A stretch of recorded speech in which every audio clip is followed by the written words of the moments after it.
Hello, my friends. Some of you have called this out in the last couple of videos that I've posted, but yes, I've been getting over a cold over the last several days, and I've had a ton of games to dive into, but one of them has been the very comforting Kirby Return to Dreamland Deluxe, and it couldn't have come at a better time.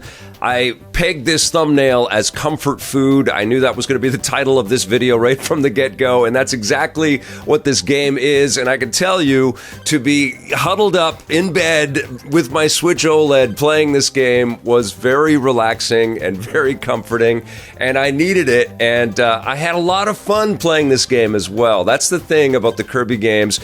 Not only a malleable character, but a malleable game design with this character.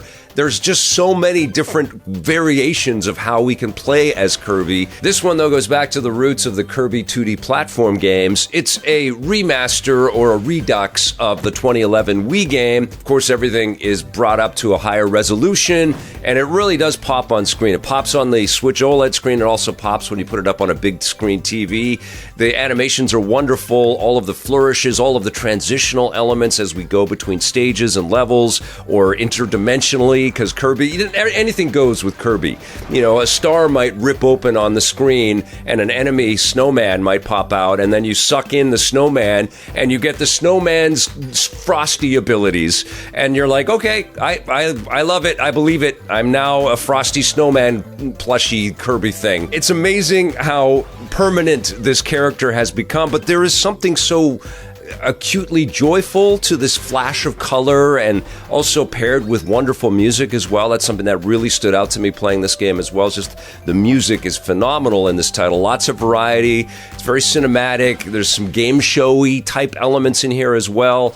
And most of the game is really devoted to the story, and you're trying to help this alien visitor repair their spacecraft. His name is Magalore, and you're trying to get all the pieces for the spacecraft, and you're also trying to find these little hidden gears that you'll see scattered around the map, or when you beat these spherical doomer type creatures, they might be holding a couple of them.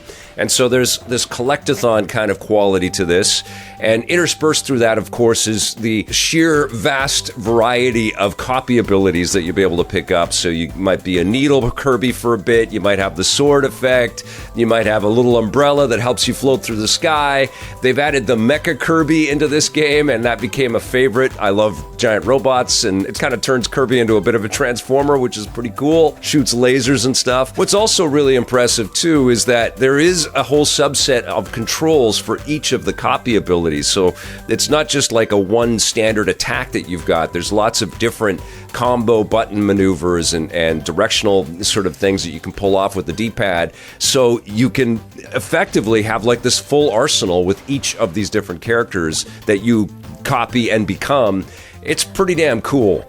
So you've got this whole story campaign, which you can also play cooperatively, which is great. So up to 4 people can play and play as different Kirbys if they want to, or different characters from the Kirby universe. And then there's also this Merry Magoland, which is kind of like a theme park with 10 different micro games. They call them sub-games. And some of them are based on previous Kirby sub-games, and there's a couple of new ones interspersed in there. They're not too dissimilar from something you might see in a Mario Party experience. One of the new ones is you're catching eggs in Kirby's mouth, which is crazy. And then there's other cool ones, like there's the Star Blaster one where everybody's on this rainbow-colored sphere and you're trying to knock everybody off with your powers and stuff. And there's a Throwing Star sub-game, and there's a Samurai Kirby sub-game. And then there's also some modes that come into play after you defeat the core game.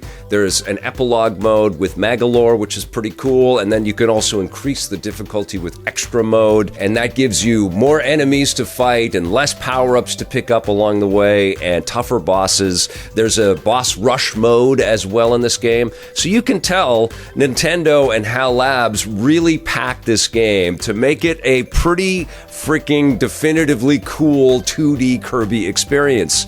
The problem is, of course, is that it's not especially brand new, you know? It's not new in the full extent, like this is a remake of a 2011 title, but it's also something that we've played in the Kirbyverse quite a bit, this 2D platforming thing. It's just so elegantly made, and it's just so comforting and welcoming for any player at any age. You know, of course they make these Kirby games for younger players, but I've always liked these games. They've always been fun, from the Game Boy days, the NES days, all the way along. And last year's The Forgotten Land was fantastic. And this game is not as revolutionary, it's not as big of a statement as Kirby and The Forgotten Land was, but it's still important and it's still a great addition to the Switch library. I don't know if this is the first Kirby game that I would pick up for the Nintendo Switch, but if you happen to like any of the other ones, and there have been a few good ones already, but if you happen to enjoy any of the Kirby games you can play on Nintendo Switch, I think this is one that you should also add to your library,